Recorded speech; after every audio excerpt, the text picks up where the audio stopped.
तो hello everyone, R City this side. तो आज बात करेंगे मेजर इंडाइसेस के ऊपर और क्या व्यू है, और जो डिस्कस किया था उस पे क्या हुआ और क्या होता हुआ अभी नज़र आ रहा है। तो अभी मैं आपको दिखाता हूँ कि क्या व्यू है अभी। सबसे पहले मैं आपको दिखा देता हूँ Nifty mid cap small cap 400 का चार्ट। ठीक है, इस पर डिस्कशन हुआ था हमारा पिछली वीडियो में। तो ये है आपका Nifty mid cap small cap का कल का दिन। ठीक है, अब यहाँ पर गए एंड यहाँ से रिजेक्ट हो गए एकदम सप्लाई जोन से, क्योंकि मतलब एक्सपेक्टेड था। अब ऐसा नहीं है कि यहाँ पर आपको ट्रेड्स नहीं मिल रहे होंगे, ट्रेड मिलेंगे, उसमें कोई दिक्कत नहीं है, लेकिन यहाँ पर आपको एग्रेसिव लॉन्ग्स ऐसे सप्लाई जोन्स पर एग्जैक्ट नहीं बनाना चाहिए कि आप बहुत हैवी क्वांटिटीज पंच कर रहे हो। कुछ लोग एमटीएफ वगैरह में भी काम करते हैं, तो उनके लिए समय सही नहीं है। एक बार ये लेवल ब्रेकआउट हो जाए, सस्टेन कर जाए, फिर उसके बाद आप देख सकते हो। वैसे तो मैं रिकमेंड नहीं करता हूँ एमटीएफ वगैरह। और अभी आप देखिए, ये जो गैप था ना, गैप, ये वाला गैप, यहाँ पर एक छोटा सा गैप है। आज हमने उसको एग्जैक्ट फिल किया है और वहीं से रिजेक्ट हुए हैं। तो देखिए, ठीक है। तो एक ये चीज भी है। और मार्केट इसमें मुझे अच्छी खासी स्ट्रेंथ में दिख रही है। यहाँ पर कैश मार्केट में बढ़िया स्ट्रेंथ है और स्टॉक्स भी अच्छे चार्ज दिखते हैं यहाँ पर। ठीक है, तो कोई खास दिक्कत नहीं नजर आ रही है, बट यह स्टॉक स्पेसिफिक काम हो रहा है। ज्यादातर AI related stocks, wire cable, chemical stocks, इन्हीं में मूव है, और मैं इन्हीं सब पे बुलिश भी हूँ। तो बात करते हैं सारे इंडाइसेस पर बारी बारी से। ठीक है, अभी निफ्टी में ये है कि 50 MA जो है ये आपका रिक्लेम नहीं हो पाया है। जब तक ये रिक्लेम नहीं हो जाता तब तक निफ्टी जो है आपका बहुत ज्यादा स्ट्रेंथ में नहीं आएगा, क्योंकि आप यहाँ पे देखो, आप यहाँ से रिजेक्ट हुए थे निफ्टी। ठीक है, और यहाँ से आप एक डाउन ट्रेंड में गए। 50 MA आपका यहाँ ब्रेक हो गया था और आप यहाँ से डाउन ट्रेंड में गए। आपने 921 को यहाँ पर भी कैप्चर कर लिया था, बट 50 MA के ऊपर आप सस्टेन नहीं कर पाते, इस सप्लाई से रिजेक्ट हो जाते। फिर आप यहाँ आते हो, फिर दोबारा नीचे जाते हो, फिर आप दोबारा यहाँ पर आ रहे हो निफ्टी पर, और 50 MA को रिक्लेम करने की कोशिश कर रहे हो। बट एक अच्छी बात है कि यहाँ पर जब ये फॉल हुआ निफ्टी, तो एक ज्यादा गहरा फॉल नहीं आया।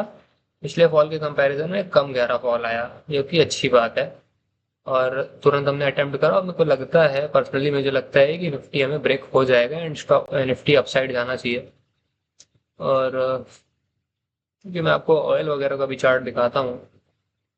ऑयल का चार्ट अगर आप देखें, ये देखिए 50 MA, ये भी बहुत समय से सपोर्ट ले रहा था। अभी यहाँ पर 50 MA जो है ब्रेक कर दिया है। 50 MA जो होता है ना आपका, मतलब मान के चलो 50 दिन का मूविंग एवरेज है।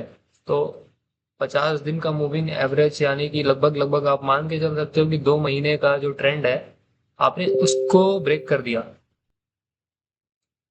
और 2 महीने का ट्रेंड इनफ होता है। अभी जैसे कि 2 महीने के ट्रेंड में आप अगर चेक करो कि इंडिया का जो मार्केट है, वो 2 महीने में ही पूरा का पूरा करवट बदला है। ठीक है, तो इसलिए 50 MA को लोग इम्पोर्टेंस देते हैं, क्योंकि 2 महीने का ये प्रोसेस लगता है जब भी आप देखोगे कि एक ट्रेंड चेंज हो रहा है सब कुछ।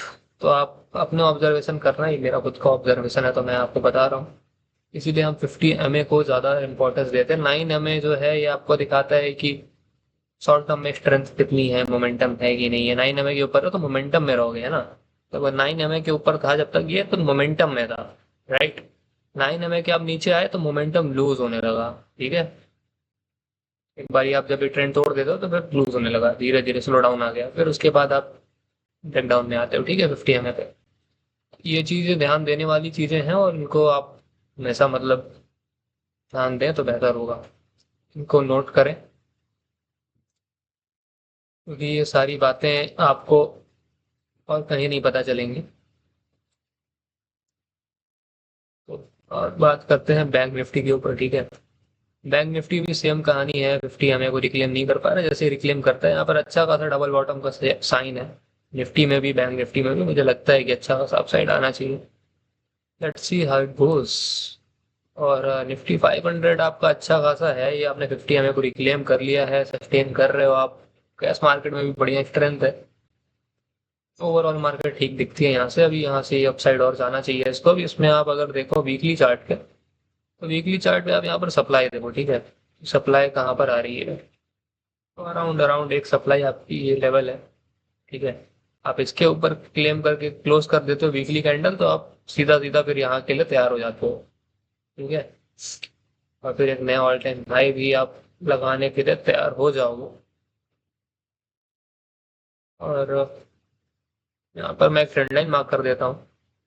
इसको आप जब भी देखो कि ब्रेक हो रही है, तो आप थोड़ा सा इसमें जो आपके थोड़े mid cap large cap type के स्टॉक है, उधर भी आप थोड़ा सा बुलिश हो सकते हो। ठीक है। वैसे स्टॉक्स के चार्ट पर भी आपको नजर आने लगेगा। और यहाँ पर मैं आपको दिखाता हूँ आगे स्मॉल कैप का इंडेक्स। ठीक है। स्मॉल कैप में मुझे एक दिक्कत नजर आ रही है। अब अगर वीकली चार्ट और डेली चार्ट दोनों ही देखो, ये जो कैंडल्स है ना, ये काफी छोटी छोटी सी कैंडल्स हैं, तो बॉडी ज्यादा नहीं है इनमें। तो ये ऐसी कैंडल्स ना कई बार शार्प एक रिएक्शन भी ले लेती हैं। तो मैं चाहता हूँ कि एक अच्छी खासी बॉडी वाली कैंडल यार यहाँ पे क्लोज हो, बड़ी कैंडल क्लोज हो, या फिर जो भी है। तो छोटी छोटी सी ऐसी जो कैंडल्स होती है ना, उस पर थोड़ा सा मेरे को डाइस ही लगता है मामला। हो सकता है, जो कि मैंने पहले भी बोला है, ये बेस थोड़ा सा ऐसा ऐसा हो सकता है। कैश मार्केट में पुल बैक जो है, ये भी पूरी तरीके से अभी नहीं लगता कि पूरा हो गया, बट स्ट्रॉन्ग नेम्स जो है वो अपना वर्क करते रहेंगे।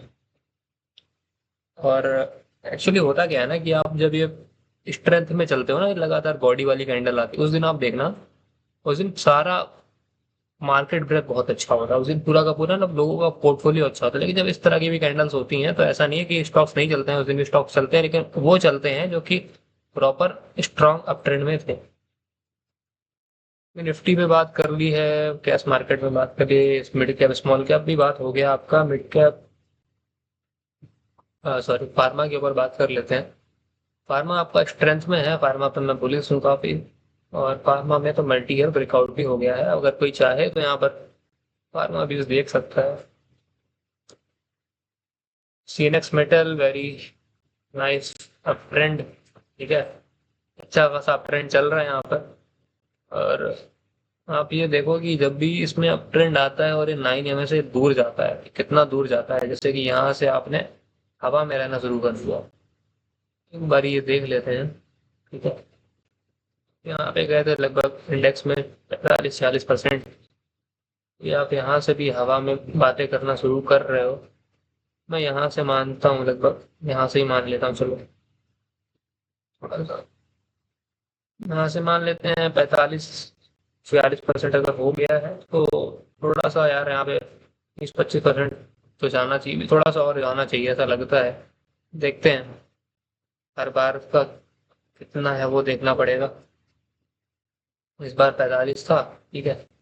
यहाँ से आपका था 45%। यहाँ से आपका कितना था? 125%। कम होता जा रहा है, धीरे धीरे कम होता है। लेकिन ऐसा होता है ना कि अर्निंग विजिबिलिटी अगर आपका मेटल सेक्टर में बढ़ जाए, तो काफी तेजी से अप ट्रेंड आता है। लेकिन ऐसा तब होता है जब आप काफी समय से कंसोलिडेशन में हो। तो अभी यहाँ पर आपको मेटल में बोलूंगा कि बहुत ज्यादा ओवर लेवरेज पोजिशंस मत बनाना इस सेक्टर पे। चल रहा है जो चलने दो। ठीक है। अभी 44-45% का पिछली बार था, तभी इस बार भी मान के चलो ये 20-22% हो सकता है यहीं कहीं पे थोड़ा रिजेक्शन लेने लगे। बस मेरा ऐसा मानना है, जो कि ऐसी स्टडी कह रही है। बाकी जब तक मोमेंटम में बने रहना, लेकिन यहाँ पर ऐसा है कि बहुत अग्रेसिव जाने की मेटल में बहुत ज़्यादा ज़रूरत नहीं है। ठीक है। कुछ स्टॉक्स हैं मेटल के मेरे को अच्छे लग रहे हैं इस समय। नेशनल एल्यूमिनियम है, सेल है, लेकिन सेल में तो मैंने आज प्रॉफिट बुक करा है। दोबारा अगर मेरे को एंट्री समझ में आएगी तो मैं करूँगा। यहाँ पे वैसे लोग प्रॉफिट बुक नहीं करते हैं, लेकिन मैंने प्रॉफिट बुक करा है, बिकॉज मुझे निकलना है बाहर शाम से। तो मैं एक्टिव नहीं रहूंगा, तो मुझे चाहिए था कि पोजीशन भी थोड़ी बड़ी साइज की थी उधर। तो ये है बात। और सेल भी अगर कोई देखना चाहे तो मुझे अच्छा लग रहा है, जैसे यहाँ पे आप इसको देख सकते हो, इसके रिजल्ट भी काफी अच्छे आए थे। तो यहाँ से है, इसमें अभी अच्छी पोटेंशियल है। और आपका यहाँ पर है CNX FMCG। ठीक है। अभी इस पे जो बैक टेस्टेड स्टडी है वो मैंने ऑलरेडी शेयर कर दी है। अभी यहाँ पर आपका ये मंथ तो आप लगभग सब होल्ड सा करके गए हो, लेकिन कब तक करोगे वो देखने वाली बात है। और यहाँ से निकलना चाहिए धीरे धीरे करके। अभी आप यहाँ पर थे, आप यहाँ पर भी समय बिताया आपने थोड़ा सा। 1 2 3 4 5 6 7 वो 6-7 महीने का पीरियड बिताते हो और फिर आप अच्छे खासे अप ट्रेंड में निकल जाते हो। अभी यहाँ पर भी ऐसे ही कुछ होना चाहिए, 3-4 महीने का वक्त। 1 महीना बीता है, 3 महीना 4 महीना बीतेगा, कुछ एक अच्छा स्ट्रॉन्ग यहाँ पर आपको बेस सा नजर आने लगेगा और फिर यहाँ पर एक अप ट्रेंड। ठीक है, इसको मैं यहाँ पर थोड़ा सा ऐसा करता हूँ। ठीक है, तो ये एक है चार्ट आपका। बाकी कुछ खास ऐसा है नहीं। यूएस ऑयल पे बात हो गई, ब्रेंट पे भी बात कर लो, वही है सब, दोनों सब सेम ही है। ब्रेंट में आपका इतना बियरिश कैंडल बना है, मंथली कैंडल अगर ऐसी क्लोज हो जाती है तो आप ये समझ सकते हो कि कुछ समय के लिए तो इनका बोलबाला कम हो रहा है और यहाँ से थोड़ा लगता है कि जाना चाहिए नीचे। मैंने यूएसटी आईएनआर लगा रखा था, इसको देखते हुए मुझे लग रहा है यार कि ना ये नहीं रुकने वाला, अभी कुछ खास नहीं रुकेगा, ये निकलेगा अभी और ऊपर जाता जाएगा। देखो कहीं 100 का मार्क टच ना करा दो, ये अभी रुकने का उसमें कुछ संभावना दिख नहीं रही है। देखते हैं क्या होता है। एक तो हमारे मतलब पीएम साहब ने ये कर दिया ना कि हम ब्रिक्स कंट्रीज के साथ लोकल करेंसी में ट्रेड नहीं करेंगे, हम यूएस डॉलर में ही ट्रेड करेंगे। फिर तेल वेल भी ले रहे हैं वेनेजुएला से। ये सारी जो एक कदम है, ये जो भी लोग बैठे हैं वहां पर, ऐसा नहीं है कि सिर्फ मोदी ने अकेले करा है या फिर किसी ने करा है, तो ये चीज इतना थोड़ा मुझे समझ में नहीं आया। क्योंकि अगर आप डी डॉलराइजेशन की बात करते हो और इतने दूर तक आ गए हो तो फिर यहाँ पर ये चीजें समझ में नहीं आती। और वो भी यूएस वो देश है जहाँ पर आप जानते हो कि ये किस तरह से टेररिस्ट को फंड करता है, टेररिस्ट एक्टिविटीज को फंड करता है। तो इन चीजों को देखते हुए मुझे लगता है यार कि थोड़ा सा तो गड़बड़ है। पर ज्यादा इस पे बात अब नहीं कर सकते हैं, वो अपने काम से मतलब रखते हैं। वो जो स्टॉक्स देख लेते हैं। स्टॉक्स में मैंने ऐसा भी आपको बताया, नेशनल एल्युमिनियम, ये मेरा एक ट्रेड था, कल ही का था। और मैंने लिया नहीं था, मैंने तो उसको शेयर करा था बस। तो ये एक अच्छा ट्रेड है नेशनल एल्युमिनियम, यहाँ पर देख सकता है कोई अगर देखे तो, क्योंकि यहाँ पर एक बड़ा बेस है। मैं ऐसे ट्रेड्स इतना जनरली लेता नहीं हूँ, लेकिन देख सकते हैं इस पर। अडानी एनर्जी सॉल्यूशंस मैंने शेयर करा था टीसीटी ग्रुप में, काफी सारे स्टॉक शेयर करे थे। एनरिन शेयर करा था, इसको मैंने शेयर करा था कहाँ पे, यहाँ कहीं किया। और अडानी भी मैंने ट्रेड नहीं करता हूँ, मतलब अडानी के स्टॉक्स में मैं ट्रेड नहीं करता पर्सनली, बिकॉज काफी न्यूज़ में बने रहते हैं। कभी सुप्रीम कोर्ट से छुट्टी मिल जाती है, कभी नहीं मिलती है। तो मैं सोचता हूँ कि यार जहाँ पर क्लीन मूव है और जहाँ पर कोई इस तरह की चीजें नहीं है, बेटर है वहीं ट्रेड करें। इन सब में इंट्राडे वगैरह मैं कर सकता हूँ, लेकिन मैं कैरी नहीं करता पोजीशन अडानी वगैरह। अडानी पावर भी था, और भी है, एनरिन है।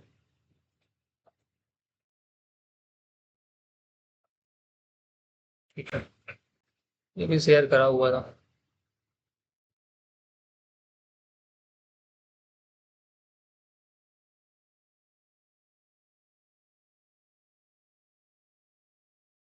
तो अभी वीकली कैंडल अगर अच्छी क्लोज कर देता है, ये ब्रेकआउट इसी कैंडल में आपने दे दिया था, यहाँ पर भी इस पे क्लोज कर देता तो अच्छा इसमें निकलना चाहिए। देखते हैं, तो निकल गई है गाड़ी। और भी है इसमें, और पोटेंशियल है, और भी कुछ स्टॉक्स हैं आपको दिखाता हूँ। वो खाट मैंने, इसमें मैंने खुद ने ट्रेड किया था, भी क्लीन चार्ट था ये। खाट था, अवांटल था एक, अवांटल अभी भी अच्छा है, थोड़ा सा एक्सटेंडेड हो गया बट ये अच्छा है अवांटल। अवांटल में मेरे को काफी हाई पोटेंशियल नजर आ रहा है, ऐसे देना चाहिए इसको, काफी बड़ा मूव देना चाहिए अवांटल को। तो ये है। बाकी बाकी मैं अब आपसे दोबारा मुलाकात करता हूँ, अभी तो काफी सारे चार्ट्स डिस्कस हो गए हैं। स्टॉक्स में एक आध नाम और देख लेते हैं, कहिए तो उसे कौन कहेगा। हाँ, मुझे ट्रेंड का किसी ने पूछा था, ट्रेंड पूछा था, और किसी ने बोला था कि माइक्रो कैप, मतलब सारे इंडाइसेस तो हो गए उनके, माइक्रो कैप वाले बचे होंगे, उनको भी मैं अभी एनालाइज कर देता हूँ। ट्रेंड का यार चार्ट देखो, अगर कोई अच्छा खासा बेस बना रहा है, यहाँ पर स्प्लिट होने वाला है, स्प्लिट के दौरान मैं कहूंगा थोड़ा सा इसमें एक्टिविटी कम कर देना, स्प्लिट हो जाएगा, चार्ट सेटल हो जाएगा, उसके बाद ये बेस कंप्लीट हो रहा है तो मेरे हिसाब से ट्रेंड अब धीरे धीरे अपसाइड की ओर जाना चाहिए। तो यहाँ से अभी ट्रेंड में मेरे को लगता है कि अब जो इसमें होना था वो हो गया है। और इसने इस जोन का यहाँ पर एक लिक्विडिटी भी लेकर तुरंत यहाँ पर रिक्लेम कर लिया, यानी कि अब इसमें अपसाइड ही अपसाइड की पोटेंशियल बन रही है। मतलब यहाँ पर कोई एक्यूमुलेट करना चाहे तो कर सकता है, लेकिन स्प्लिट के बाद करना यार, स्प्लिट के पहले मत करना, स्प्लिट के बाद थोड़ा सा इसका चार्ट का बिहेवियर नॉर्मलाइज हो जाने देना फिर करना, ठीक है। वैसे तो कोई पेनी स्टॉक नहीं है, बड़ा लार्ज कैप है, लेकिन फिर भी आई वुड सजेस्ट कि स्प्लिट के बाद ही करना, अराउंड 1-2 हफ्ते का समय देना स्प्लिट के बाद। तो ये है। और आपके पास माइक्रो कैप, ओके।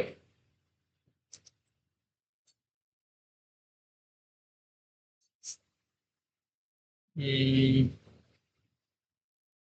क्या नाम है भाई माइक्रो कैप इंडेक्स का आपके?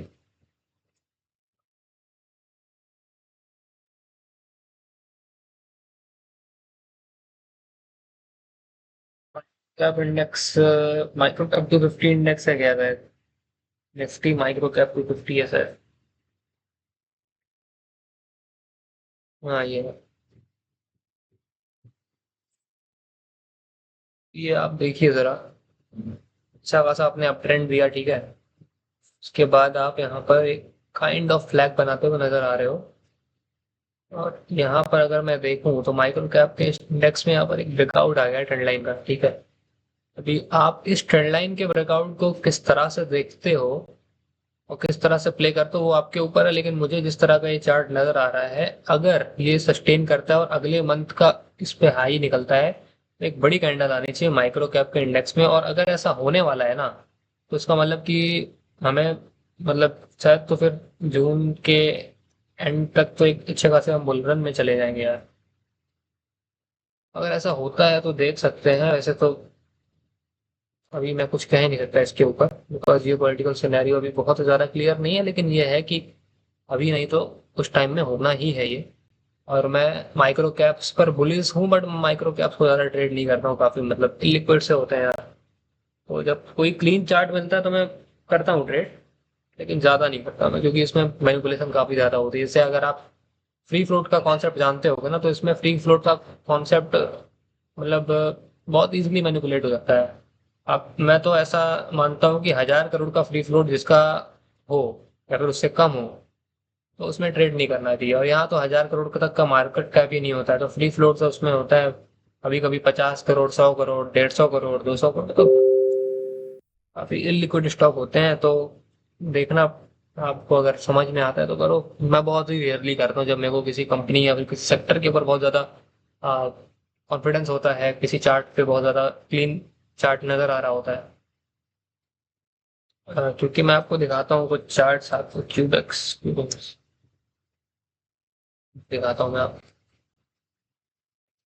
आप यहाँ पे जाते हो, और फिर यहाँ पर ऐसे आते हो, ऐसे जाते हो, ऐसे आते हो, तो ये कुछ अच्छे साइंस तो नहीं है यार ये। आप मतलब मंथली पे काफी अच्छा चार्ट है, अभी मैं आपको दिखाता हूँ ये। आप मल्टी ईयर ब्रेकआउट कर चुके हो, लेकिन यहाँ पर ये जो टाइम पास कर रहे हो क्या मतलब है भाई तुम? तो चार्ट को थोड़ा क्लीन होने देते हैं फिर ट्रेड करते हैं तो बेटर रहता है। ऐसे इस तरह के ट्रेड में मजा नहीं आता। अभी आप यहीं पे ट्रेड करो विंध्या टेलीलिंक्स, ठीक है, इसको भी शेयर करा था, और ये ट्रेडेबल सेटअप तो बहुत अच्छा सेटअप था ये। क्या है भाई? अब भाई आप लोगों की तरफ गर्मी कैसी पड़ रही है यार, ये बताना मेरे को। कोई पटना साइड का है क्या? अगर है तो बताना भाई, पटना में गर्मी कैसी पड़ रही है। और यार तुम लोग कमेंट वमेंट थोड़ा कम कर रहे हो, थोड़ा स्टॉक्स वगैरह जो भी तुम्हें पूछना है, अगर कोई डाउट हो तो वो थोड़ा पूछ सकते हो, ठीक है। तो ये सारी चीजें हैं। आप यहाँ पर स्टॉक में अगर ट्रेड लेते तो 3 दिन में आपका 30% पैसा बन रहा है। बढ़िया बात है यार, तो मतलब ऐसे ट्रेड्स लो, ऐसे ट्रेड्स में बढ़िया पैसा बन रहा है अच्छा खासा। और एक ट्रेड है आज मैंने देखा था, हम्म, ये है, इसको भी आप ट्रैक कर सकते हो, काफी अच्छा ट्रेड है। और एक और है, इनोलेक्स केबल्स भी है। दोनों सेम से नाम है, दोनों ही ट्रेड मेरे को पसंद है काफी ज्यादा, ठीक है। आप यहाँ पर देखो, ये एक ट्रेड है, काफी अच्छा ट्रेड है ये, ठीक है। और ये आप अगर थोड़ा सा ध्यान से देखो कि इसमें एक ब्रेकआउट हुआ है आज भी, तो हो सकता है कि कंटिन्यूशन में फ्राइडे को भी भागे। रिजल्ट से आज तो मैंने इसको ट्रेड नहीं किया, लेकिन मैं इसको अपने प्रायोरिटी लिस्ट में रखा हुआ हूँ। तो ठीक है फिर, आज के लिए इतना काफ़ी है। Thank you so much for watching.